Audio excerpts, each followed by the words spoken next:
Yashwant movie में एक dialogue था, एक मच्छर आदमी को हीरा बना देता है, लेकिन आज एक मच्छर आदमी को बहुत बीमार बना देता है। आजकल डेंगू जो है बहुत चर्चे में है। ये आजकल एक महामारी का रूप ले चुका है और हर तरफ जो है इसके पेशेंट मिल रहे हैं। और डेंगू जो है एक बहुत भयानक बीमारी है, जानलेवा बीमारी है। 10-12 दिनों से मैं भी सफ़र कर रहा था डेंगू से। अब जाके मेरी हालत जो है सही हुई है। तो मैंने सोचा कि क्यों ना इस पर एक वीडियो बना दिया जाए जिससे लोगों को लाभ मिले। तो चलिए आज हम लोग बात करेंगे डेंगू के बारे में। डेंगू असल में वायरस से होने वाली एक बीमारी है और यह वायरस कैरी किया जाता है एक मच्छर के द्वारा जिसका नाम है एडिस एजिप्टी। तो एडिस मच्छर के द्वारा ये वायरस कैरी किया जाता है। मतलब साधारण भाषा में ये वायरस जो है ना उसी मच्छर में होता है, एडिस मच्छर में। ये फीमेल होती है और जब वो हमारे बदन पे बैठती है खून चूसने के लिए, खून पीने के लिए, तो उसी दौरान ये वायरस जो है हमारे ब्लड में प्रवेश कर जाते हैं और ब्लड में प्रवेश होने के बाद एक स्वस्थ इंसान डेंगू का शिकार हो जाता है। तो अब हम लोग बात करते हैं डेंगू के लक्षण। अगर आपको डेंगू हुआ है तो डेंगू में बहुत तेज़ फीवर आता है और पेट में हल्का हल्का दर्द हो सकता है। बदन पर रैसेज आ सकते हैं। रैसेज का मतलब छाले दिखने लगेंगे। उसके बाद से हड्डियों में बहुत ज़्यादा दर्द होता है। उठने चलने फिरने में बहुत ज़्यादा परेशानियां होने लगती हैं। रीढ़ में दर्द हो जाएगा, कमर में दर्द हो जाएगा, आँखों में दर्द हो जाएगा और सर में बहुत ज़्यादा दर्द होता है। सर में चक्कर बहुत आता है। चलने में जो है परेशानी होने लगती है, वोमिटिंग आने लगता है। तो ये सारे लक्षण हैं डेंगू के। लेकिन ये कोई ज़रूरी नहीं है कि ये सारे लक्षण आपको पाए जाएंगे जब आपको डेंगू हुआ है। तो मुझे जब डेंगू हुआ था तो शरीर पर रैसेज नहीं थे।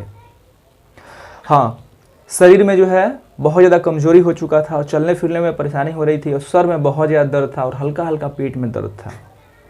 और डॉक्टर जो है मेरा वायरल फीवर का इलाज चला रहे थे। लेकिन कंडीशन जब बहुत ख़राब हो गया तो मैंने जा करके डेंगू का स्पेशली जांच करवाया। तब जाकर डेंगू निकला। तो फिर मैं दूसरे डॉक्टर से मिला, तब जाकर मेरी हालत में सुधार आई। तो कहने का मतलब भी ये सारे लक्षण एक साथ आपको नहीं मिल सकते। हो सकता है कि कुछ लक्षण इसमें से हो। तो अगर कुछ लक्षण है तो आप तुरंत क्या करिए, डॉक्टर से मिलिए या ले जाइए, आप अपना डेंगू का जांच कराइए। अब हम लोग बात करेंगे कि इसमें हम लोग सावधानी क्या क्या बरत सकते हैं और किन किन चीज़ों पर ध्यान रख सकते हैं।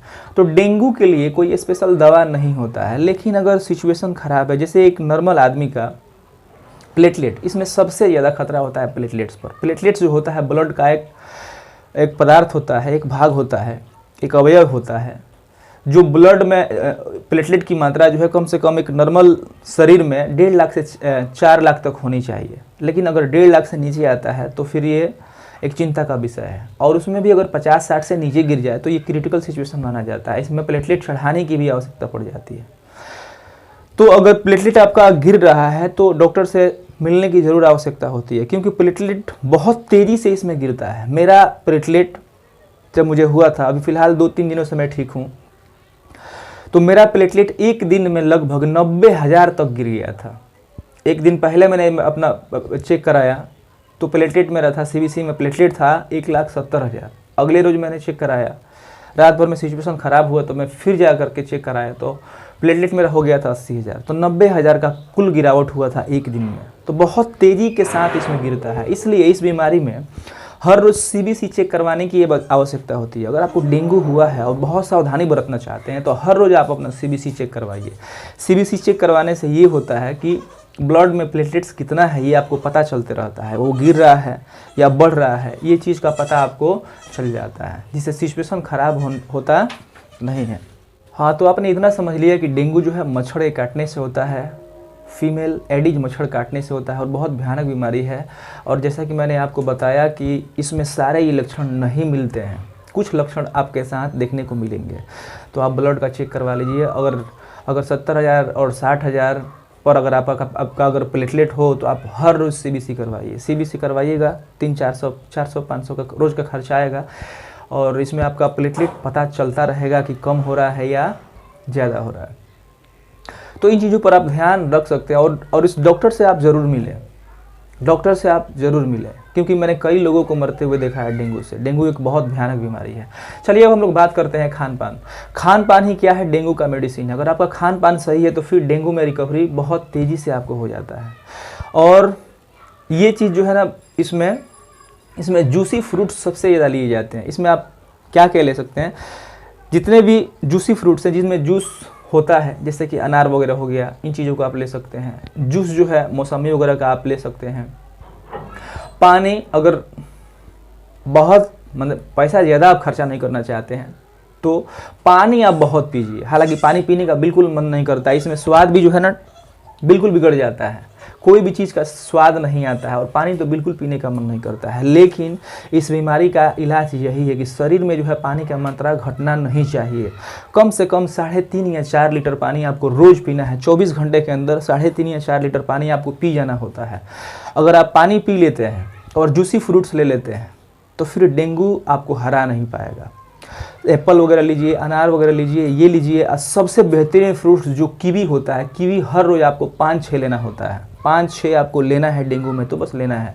और नारियल पानी कम से कम 3-4 हर रोज़ आपको लेना चाहिए। अगर आप बहुत गरीब हैं, आपके पास पैसा नहीं है, तब भी सुबह और शाम 1-1 नारियल पानी आपको ज़रूर चाहिए।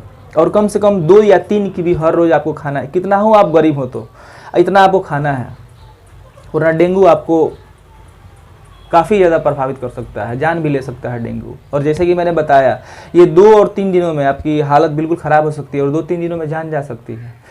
तो इसमें बहुत खाना होता है, आप बिल्कुल कंजूसी नहीं करें इसमें। जितना फ्रूट्स हो उतना खाएं।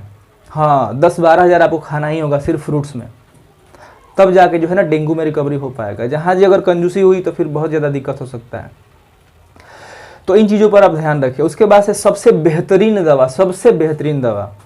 जो बेहतरीन दवा है वो ये है बकरी का दूध। बकरी का दूध जितना मिले आप उतना पीजिए, लेकिन जितना मिले उतना तो मिल नहीं पाता है, तो कम से कम 1 कप भी या आधा गिलास भी सुबह और शाम लें, और जितना मिले उतना आप पीजिए।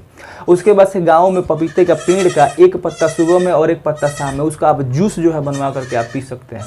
अगर इन चीज़ों को आपने कर लिया, इसमें सबसे, अगर आप बिल्कुल पैसा खर्च नहीं करना चाहते हैं तो इसमें जो सबसे ज़रूरियात है वो पपीते के पत्ती का जूस होता है। सुबह शाम आप एकदम लीजिए।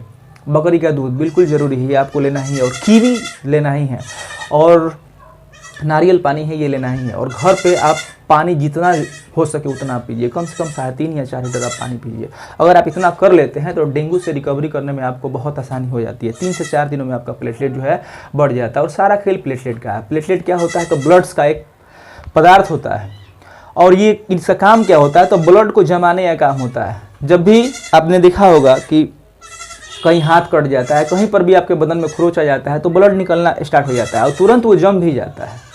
तो जमता क्यों है, तो प्लेटलेट के कारण ही जमता है। जैसे ही ब्लड बाहर आता है और हवाओं के संपर्क में जैसे ही ब्लड आता है ना, तो उसमें प्लेटलेट का मात्रा होता है, और वो प्लेटलेट क्या करता है, हवाओं से अभिक्रिया करके तुरंत उसको जमा देता है। तो प्लेटलेट ब्लड को क्लॉट करने में, उसका थक्का बनाने में मदद करता है। और यही प्लेटलेट जब गिर जाता है, अगर आपका हाथ कट जाए ना, तो ब्लड निकलने लगेगा, उसके बाद वो जमेगा नहीं, सारा ब्लड आपका गिर जाएगा। और यही होता है डेंगू में। जब प्लेटलेट गिर जाता है ना, तो ब्लड, समझिए आप आम भाषा में, साधारण भाषा में, कि प्लेटलेट के गिरने की वजह से ब्लड क्या हो जाता है, तो बिल्कुल पतला हो जाता है, एकदम पानी की तरह हो जाता है, और कहीं से भी निकलना स्टार्ट हो सकता है। बाथरूम के दौरान जो है ना ब्लड निकलना स्टार्ट हो सकता है, नाकों से गिरने लग सकता है, दांतों के मसूड़ों से ब्लड निकलने लगता है, और इस तरह का हालत हो जाता है। तो फिर पेशेंट को बचाना जो है बहुत ज़्यादा मुश्किल हो जाता है। तो मैंने इस बीमारी का मैं शिकार हो चुका था, तो मैंने सोचा कि इस पर मैं वीडियो बना दूँ। अगर कोई भी है, अगर किसी को भी इस वीडियो से लाभ मिलता है तो मेरे लिए खुशी की बात होगी। तो इस वीडियो में इतना ही। जय हिंद। अगर कोई डाउट हो तो आप मुझसे पूछ सकते हैं, कमेंट बॉक्स में लिख सकते हैं, पूछ सकते हैं। वीडियो अच्छा लगा हो तो शेयर जरूर करिएगा वीडियो को, क्योंकि डेंगू हर तरफ चला हुआ है, और डेंगू जो है महामारी का धीरे धीरे रूप ले रहा है। बहुत सारे लोग हो सकता है इस बीमारी से पीड़ित हो, तो इस वीडियो को देखने के बाद उन्हें फ़ायदा मिल सकता है। तो वीडियो को प्लीज़ ज़रूर शेयर करिएगा और लाइक करिएगा, और कोई डाउट हो तो कमेंट जरूर करिएगा। तो आज के लिए इतना ही। जय हिंद।